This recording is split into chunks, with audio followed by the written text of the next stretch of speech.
Welcome, everyone, and thank you so much for joining us. Today, we're focused on building connected cultures, the leadership trends you need to know for 2026, because leadership is clearly shifting in ways that are both exciting and demanding. Leaders are being asked to deliver results in environments that are faster, more complex, more emotionally charged than ever before. Expectations for connection, trust, and humanity at work are rising.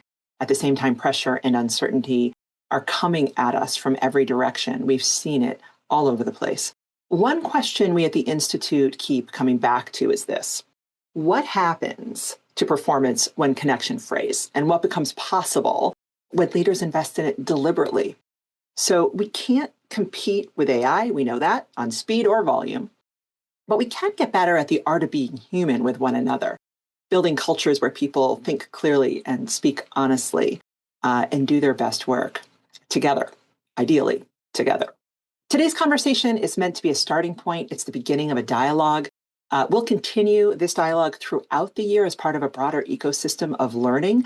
Thrive 365 is our year-long leadership development experience designed to support leaders as they practice these capabilities over time. And the Simmons Leadership Conference serves as the kickoff on March 17th. You can learn more about both and about today's panelists at inclusiveleadership.com. And what we want to do today is help you make more sense of all of this reality. We are lucky enough to have three incredible leaders and thought leaders with us. So let me go about the job of introducing these folks, all of whom I've had the opportunity to work with and learn from over my career. So first up, we got Mary Shapiro. Mary is a leadership scholar and practitioner who has spent more than 30 years helping individuals and organizations unlock their full potential. A former professor of organizational behavior and chair of leadership development at Simmons University, she is now fellow with our Institute for Inclusive Leadership and a faculty member at Harvard School of Continuing Education. Mary works with leaders and teams to navigate hidden barriers, strengthen relationships, and build cultures where everyone can contribute at their best. Welcome, Mary. Great to be here. Thank you. Greg Morley. Greg is a global people and culture leader with nearly 3 decades of experience at companies including GE, Disney, Hasbro, and Moët Hennessy. Having led teams across more than 80 countries, just wow, Greg brings a deeply practical perspective on what helps people feel more connected, resilient, and able to thrive. He's the author of Bond, which I loved, Belonging and the Keys to Inclusion and Connection, and the forthcoming book, Rally, A Guide to Resilience. I'm looking forward to that. Hi, Greg. Welcome. Thank you for joining us. So thrilled to be here and really looking forward to learning from everybody today. Last but not least, we have Lieutenant General retired Leslie C. Smith. He'll tell you to just call him Les. Les brings a lifetime of experience leading through complexity, including his role as the 66th Inspector General of the United States Army. He now serves as Vice President for Leadership at the Association of the United States Army. He teaches across sectors and serves on corporate boards. Les is also one of my 2 incredible co-authors of our forthcoming book, All the Difference, 6 Leadership Actions to Bridge Perspective, Strengthen Teams, and Create Value, which explores how the best leaders transform difference, tension, and complexity into their organization's greatest strength. Welcome to you, Les. Susan, so glad to be here. So we have a great team of people, and I think I'm going to pass the ball over to Mary to get us started. Mary, as you look ahead towards, all of 2026, but even farther, what's the most important shift you see in what leaders are being asked to hold and carry and to do? I think the job of leadership has gotten so much more difficult because of the kind of red hot spotlight that leaders are under. On one hand, they have a shrinking labor pool. We know how many hundreds of thousands of jobs that are unfilled. And so the pressure to attract and then hold on to your talent has just gotten much more difficult. And then on top of that, you have kind of a cultural, social conversation going on that's saying not to use some words to describe what we know all leaders know in their gut, which is when I bring in people, I want to bring in people who are different from me, so it adds to the strength portfolio of the organization. And then I need to get them to work together. But now so much of that language is freighted with challenge that the vocabulary has been stripped as well. It's interesting that you talk about vocabulary. A good deal of what Les and I have been working on is about coming up with a new nomenclature where people can hang on and drive difference. But Greg, you are working on your second book, and your first sort of tackles this head on. Where do you see leaders most at risk of falling behind? I was reflecting on where we are, where we're headed for the new year, and trying to make some kind of not predictions, but prepare myself for what's coming. And it feels to me like for leaders, it's the best of time and the worst of time. And it's the worst of time, and I think it's a lot of the things Mary said. We have shrinking labor pools. It's hard to get great people. People are reticent to engage sometimes at the workplace. But it's in a way, it's the best of time for leaders now because there are no easy answers. And this is the time for leaders to shine, is to take some risks, to engage their diverse teams, building inclusive cultures. And so I think if leaders can get beyond some of the, if you call it imposter syndrome about leadership, and starting to move beyond their sort of fear of leading, I think that there's some opportunity for leaders in the new year to break through. Les, what are you seeing from where you sit? Yeah, I see we're asking to do people to do more with less, not LES, but LESS. And, people are falling behind because they feel the pressure of leading. I think it's okay to have folks know that, but also we have to help train the next generation to say, okay, it's okay to not know everything. Mm-hmm. It's okay not to be completely 100%, because we all know that when you make a decision, it's not 100% of the knowledge that you have. But as leaders, we have to show them what works, what doesn't work, and not by what we say directly, but by what we do. Making sure our audio and visual match in the things that we say, because that's with the 5 generations of folks that we have in the workforce, there's different communication strategies, and how do we train them on what those things are, or show them via our actions versus what we say. So let's drill down on this. My hope for this is that folks that are with us will leave and think differently about something that they can do. The locus of control can go into the palm of their hands. We've sort of taken away some language that we use to connect. And I think language is the great elixir of culture to create commonality. So where do we go in all of the ambiguity and uncertainty that we've already discussed? Like, how do leaders, there's a lot of complexity here. What's your practical advice on how to navigate? Yes. And I'd love to hear all 3 of you talk about this, because I think you can probably tell me something you've seen that's a bad do that leaders are doing, or maybe have done, and something that is actually really helpful that leaders do. I think the biggest thing is for leaders to really look at, what do we say versus what does the culture of our organization actually reward? And I think that is one of the hardest things for especially leaders at the top who are really firmly committed to the values and the mission and the strategic objectives, all these types of things. And what they oftentimes don't see, or what people beneath them and that are actually doing the work they say one thing and they do another. The website doesn't really capture how we do work here. We all know what the work is. We've all got that very clear in our strategic objectives, but the how we work together. So what does collaboration mean? What does ethical decision-making mean? And oftentimes the people that are in the work culture see a disconnect. The other thing that happens in the work culture is that there are unintentional barriers. I don't think any organization has set out to create norms and the way we do work that would disadvantage any of their working population. And yet they do. right?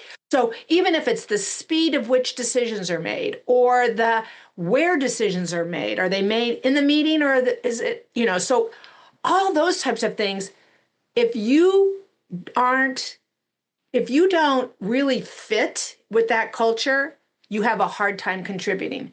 And yet, it's the diversity of ideas and ways of doing things that makes the way of doing things, if you can capture that, even better. So the disconnect with mission and the unintentional barriers that cultures have that present for some people. Les, can you build on that? Yeah, sure. I think, it's interesting because some people think that if you're in the military, guys just follow instructions, right? But it's not true. The leader is responsible for setting the vision, direction, and climate for the organization. Then that, in turn, they can help drive the change that they want people to see. As you heard Mary say, the audio video doesn't match. So they have to operate not only at the strategic level, but the next level down, operational, and then the tactical. So they recognize those people who understand the vision and mission, not necessarily promote them, but encourage them so they can make the change that they want to see. Then the time that the leader takes to explain the purpose, everybody understands the mission, but explain the why of what they do is so important. And, I know we're going to get into this, but I think, like we're working in our book, each leader has to know who they are. Mm-hmm. And once you start with that, then you'll know what things I'm good at, what things I'm not good at. And then I can bring the other people around me to help this team be successful. I can't have all Les Smiths on my team because then we'll be all thinking strategic. Now, I need some detailed people because I'm a strategic thinker. So does that make sense to you, Susan?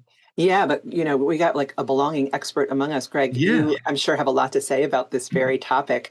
What's the practical steps leaders can take to move forward in all of this complexity and create the connection that's needed? And maybe you can just say a little bit to our audience about why belonging is so critical. Yeah, very good. Yeah, and maybe I can start with a behavior and then kind of get into a little bit about belonging itself. So we've all heard the term, don't just stand there, do something. So it's everything from there's a crisis to somebody spills, red wine on a white carpet. There's this propensity to act. And one of the most powerful behaviors, I believe, for leaders, especially in a time of sort of never-ending, timelines and targets and change, is to practice the mantra, which is don't just stand there, do nothing. Because thoughtfulness comes from sort of regrounding yourself before you jump into the action of leading. And to Les's point, and a bit to Mary's, that teams are taking cues from the way the leader behaves. And leaders, when they behave in a sort of frantic move, that I think diminishes their effectiveness. And it also diminishes the feeling of belonging on a team, because when leaders can't step back and start to think, okay, this is how I'm going to use this amazing, diverse team that I have to solve this crisis, to build this product, to achieve this objective that we have. That's where leaders thrive with great teams. And the research shows that when there is a culture of inclusion and belonging, those teams are 6 times more likely to exceed their financial targets. So if you have, if you put all else aside about language and DEI and whatever, woke and this and that, the data shows, study after study after study, that when inclusive teams have a sense of belonging, then they do financially better. And that's ultimately what leaders are being held accountable to. And Susan, can I pull up the thread on that just a little? Yeah, I'd love that. And so, Greg, very good point. But, the thing tied to that too, that CEO is training a generation of leaders. So if they're developing that leader in a certain way, somebody who understands how to do that, that leader will develop people beyond them as they develop over time. But if we don't show them the right the right vision, the right mission, then they're going to develop in a different way, which in turns cause all the things that we see sometimes in organizations, and that hurts. So the leader's responsibility to set that vision climate for the organization is so critical on multi-tiered when it comes to the profit and loss of a company. Looking at you three, right? Like Mary, if I had to assign a word, your expertise is teams. Greg, I would probably say belonging. Les, building trust. Underneath those three things are all these common denominators, right? And they really do point to how to create connection. Mary, I'm wondering, and shameless plug, God's honest truth. We included, my co-author, Stu Kleiman, and Les and I included reflection questions in the first chapter of our book. And our editor, Jeff Keogh from Harvard, came back and said, this is brilliant. Why don't we do this on every chapter? And it turned out to be like, honestly, the reflection questions at the end of each chapter, just having reflection questions to sit. Stu Kleiman would tell you it's the number one least used, most beneficial leadership skill of all is the ability to, what Greg says, do nothing and reflect. Mary, do you see this as a practical application in the work you do with top teams? And what else can people do or not do? Yes. So I love the idea of reflection questions because it oftentimes will mirror what I think all of us do when we're actually working in teams or working with executives, is asking those provocative questions. And so oftentimes reflection questions that I'll ask is, in what way have you expanded the portfolio of your team's capacity by you bringing in people that are different from you and bringing in other team members that are different from each other? And then another reflection question is, to what capacity have you enabled each of those individuals to bring their strengths to the table? So it's thinking about things like, now that I brought in somebody who approaches decision making very differently or has a very different background and a very different perspective. It could be a consumer products that's now brought into in a completely different industry. How have you authorized that person to bring their contribution to the table in decision making and planning and things? And then how have you protected those different perspectives when they're put on the table? So that all of that helps the inclusion, the belonging, but the ultimate outcome is better decision making, right? If I could maybe just add quickly onto what Mary was saying, I had an experience recently where I was sitting around a table with the organization innovation leads of some big companies. And we were having a conversation. One of the questions that was asked by the moderator is, what's the biggest barrier? And their collective view was, no, that is not my space, which is innovation, other than through the work of belonging and inclusion.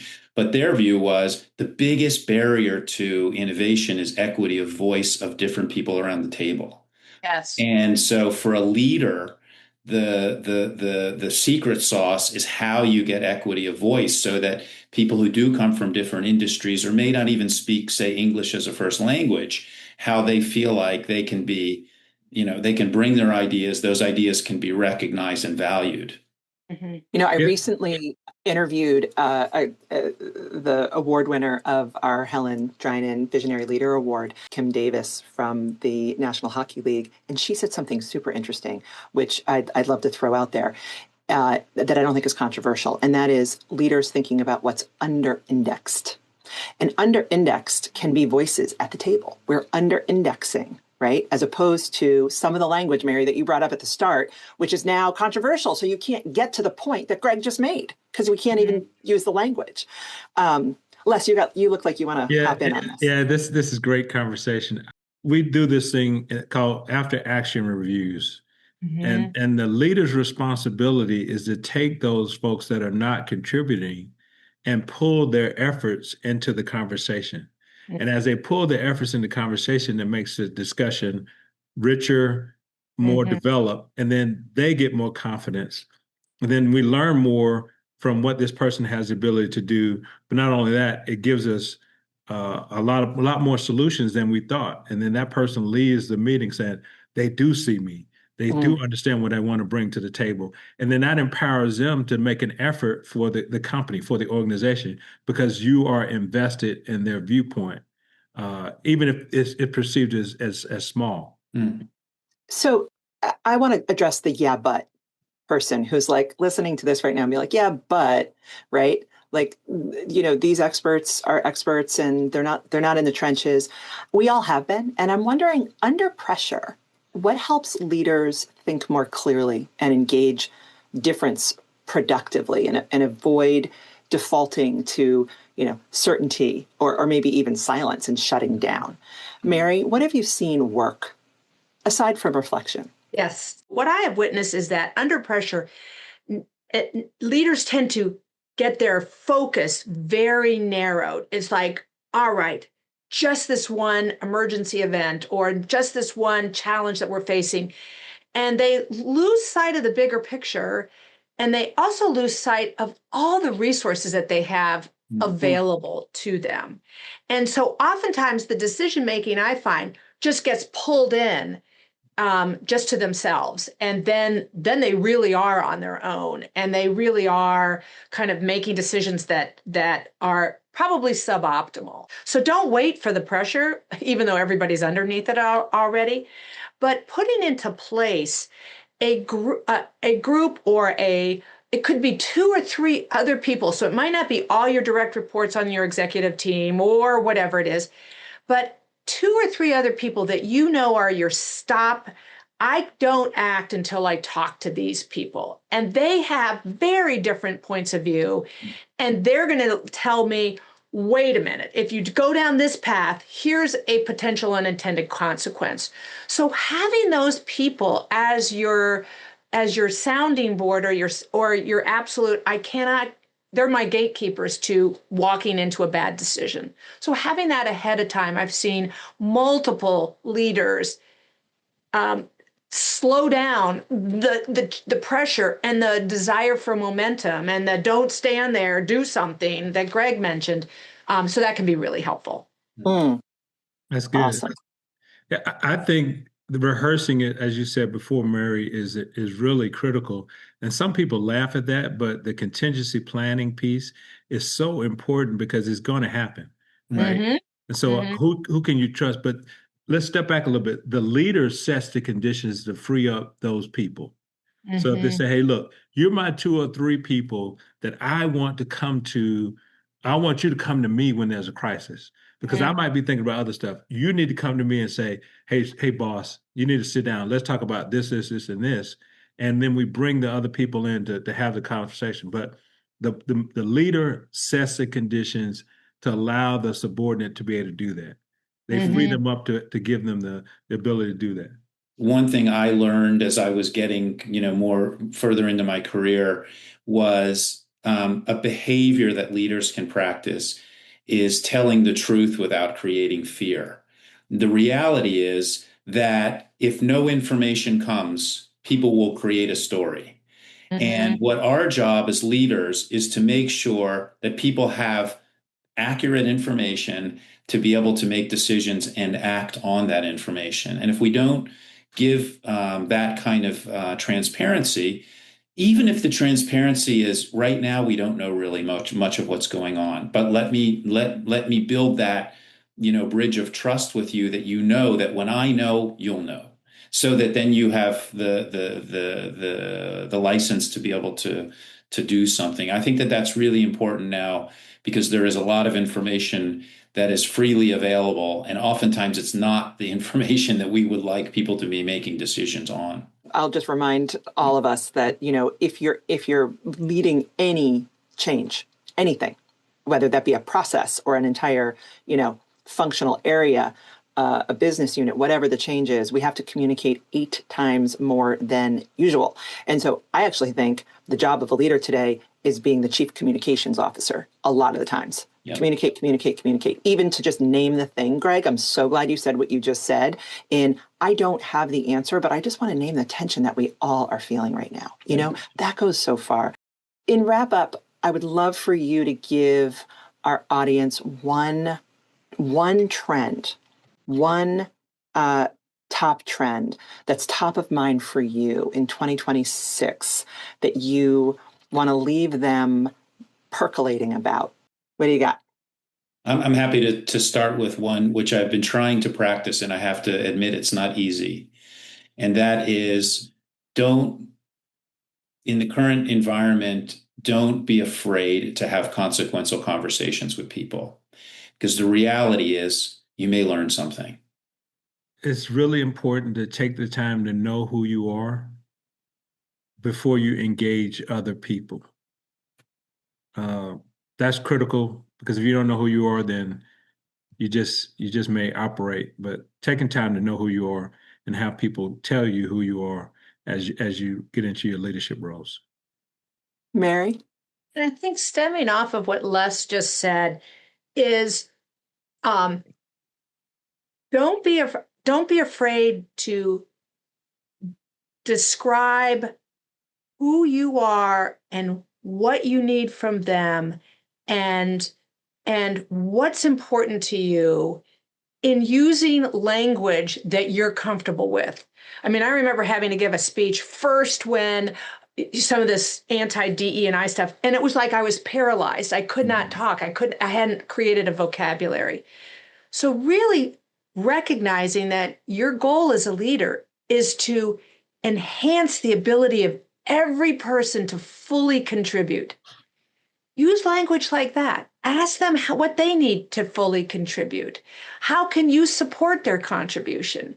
And so that's what I would leave with. That's very good. Awesome. I guess I would just add, especially now, especially when the pressure is on and there's tension in the world, is to return to a place of respect for yourself and others before you speak and take action, so you aren't part of doing harm.